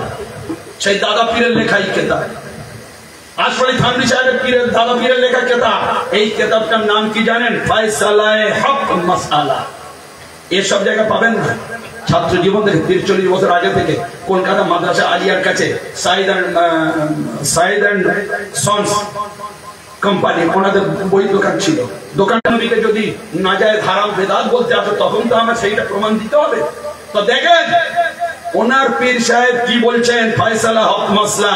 এই ফায়সালায়ে হক মাসলা কিতাবের আপনার 5 পৃষ্ঠায় কি অরিজিনাল কিতাব দেখুন। এই এনার নাম হচ্ছে হাজী ইমদাদুল্লাহ মুহাজির মক্কি, সমস্ত দেওবন্দীদের পীর। কি বলছেন? और मुशर्रफ फकीर का ये कि महफिल मौलिद में शरीक होता हूँ, मतलब जरिया बरकत समझकर हर साल मुनाकिद करता हूँ। हाजी इमदादुल्लाह साहब ওনার পরিচয়টা কেউ নেই, সমস্ত দেওবন্দির গোষ্ঠী জামাতের পীর উনি। হ্যাঁ, উত্তর দেওয়ার ক্ষমতা আছে? মৌলভী ইয়াসিন বাপের ক্ষমতা নেই যে এই কিতাবের হাওয়ালার দলিল উত্তর দিতে পারে। আজকে সব জায়গায় নাজায়েজ হারাম। কালকেই আমার একজন বলছিল, হুজুর এই মেকাবুরুজের একদিকে ইয়াসিন এসছে, যা ইচ্ছা তাই বলি, আমাকে পীর ধর্মে নিয়ে বলে গিয়েছে, আমি প্রতিবাদ করলে অশান্তি ব্যবহার করি না। দলিল থেকে কথা বলো, যদি কোনো কিতাবে থাকে দেখাও। কোন কিতাব ছাড়া কথা বলো না। সমস্ত তোমাদের দরবারের পীরের মুর্শিদের কথা বলছি, ওনার লেখা কিতাব। ফজলে হক ফয়সালে হক মাসলা। মিলাদ করে টাকা পয়সা নেবে, বাবা চলে যাবে, খাবে দাবে, হ্যাঁ কিয়াম করবে না। কিয়াম হারাম সাহাবারা করেছিলেন, সেই উত্তর দেবে। আসুন সেটাও পীর সাহেব কি বলছেন দেখেন। এইবার পীর সাহেব বলছেন যে और क़याम में लुत्फ़ लज़्ज़त पाता हूँ। क़याम में है ना देवबंदी उलमाদের পীর সাহেব হযরতে হাজী ইমদাদুল্লাহ মাহজিরে মক্কি। এইবার আমি করজোড়ে বিনোদন করব তোমাদের কাছে, কোন দ্বন্দ্ব হিংসা প্রতিবাদ ছাড়া। ভাই এইটুকু বলে দাও যে আমাদের পীর সাহেব হারাম কাজ করেছে, পীর সাহেব ভুল কাজ করেছে। আশফাক থানভী সাহেবের পীর ভুল ছিল, রশিদ মোহাম্মদ গাঙ্গুহি দেওবন্দের পুরো ওলামাদের পীর ভুল ছিল। এটা বলে দাও তো। হ্যাঁ পীরও মানবো, তার মত মানবো না, কেমন মানা হবে? পীর মানবো, তার মত মানবো না, কেমন মানা হবে? তাহলে এখনকার কি হচ্ছে দেখবো না। এখন কি হারাম বললো না জায়েজ বললো দেখার দরকার নেই, আমরা আদি ধরবো, গোড়া ধরবো, যে তিনি কি বলে গিয়েছেন দেখবো, ওর ওপরেই আমাদের সবকিছু ফয়সালা হবে। আর চুনোপুটি কি তোমাদের যা কিছু নিয়ামত দান করা হয়েছে তোমরা তার উপরে তোমরা খুশি উদযাপন করো। قل بفضل الله وبرحمته فبذلك فليفرحوا وخير مما يجمعون। আল্লাহ পাক বলছেন যে আমার হাবিব বলে দেন ওদেরকে যে আমি আল্লাহ তোমাদের যে নিয়ামত দিয়েছি, যে ফজল দিয়েছি, যে রহমত দিয়েছি, তার উপরে তোমরা খুশি হও, খুশি হও, খুশি আনন্দ উদযাপন করো। তার সবথেকে বড় নিয়ামত আমাদের রাসূল পাক নয়। তিনি যদি না হতেন আমরা আসতে পারতাম না। আমরা বিবাহ শাদী, স্ত্রী ছেলে পুলে বউ শাদী, বিয়ে ঘাট, হাট বাজার, যাবতীয় নিয়ামত আল্লাহ আমাদের দুনিয়া হাল আওলাদ বিষয় আদি সম্পদ সম্পত্তি দিয়েছে। আমি আনন্দ পালন করি নবী পাকের আগমনটা, সেটা আফজালুল ইবাদতের মধ্যে গণ্য হবে। নামাজ পড়াও ইবাদত, রোজা রাখাও যেমন ইবাদত,